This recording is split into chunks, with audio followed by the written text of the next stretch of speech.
What sort of a role does this play in Rastafarian culture? Because the thing is, in school, a lot of people actually don't know much of the details about Rastafaris if they don't know them personally. Because in school, Right. you're here, you learn about Muslims, Catholics, Right. Hindus, the three big ones. Mm. So, what sort of a role does it play? Is it something that you use in worship, in meditation, or just generally in everyday life? Well, Rastafari in itself is a liberty and Mhm. not a religion. It's a way of life that anyone can adopt. The spiritual aspect behind it does point to Ethiopia, and the guide to that is His Imperial Majesty Emperor Haile Selassie I, who we see as a Christ in our time. Having come to fulfill many things that is biblically written, and him being from the lineage of King Solomon and Queen Sheba of Ethiopia. So there is much greatness there, and Rastafari became established as a way of life when Gaviites was told or prophesied by Marcus Garvey that look to the east for a coming of a black king or a black Christ, and then there was the coronation of Haile Selassie I. So then, that became like a way of life. And that way of life is encapsulated in nature, in loving creation. It is grounded on biblical knowledge. So I am an Ethiopian Orthodox as my spirituality. I see Rastafari doctrine as a way of life in terms of using biblical scripture to inform the way that we should dress and carry ourselves. And So you guys still use the Bible as the book of worship, yes. but any particular version? Well, that's an interesting question, right? Because definitely Rasta born out the St. James, Yeah, the New King New James. King James version, That's why I asked. Yeah. right? Yeah, for sure. I mean, but it's what we're limited to here in the West, and that unfortunately is like the most common form of the Bible you can get. But there is an Orthodox Bible.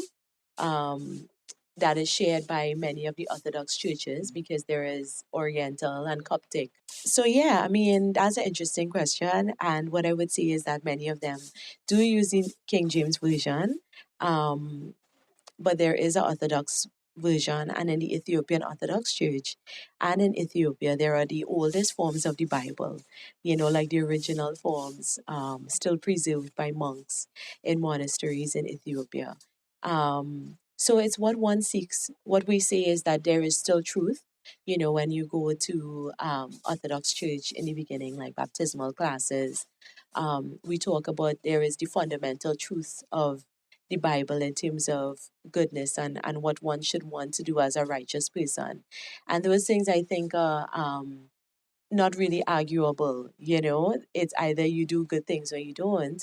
And even though we fall short of the glory in various degrees, I think that it's all about the intention, you know. So with Rastafari, though, let me just reiterate the ital is vital. Part of our liberty is fundamental as well, and this is where cannabis, the herb, comes in, because it says in Genesis 1:36 that all seed bearing all seed bearing plants will be unto thee as food, as meat, right? And this is the voice of the Almighty saying this to His creation, right? Um, so that's how we look at the herb, as bearing seed and being as food unto man. It is not the only herb.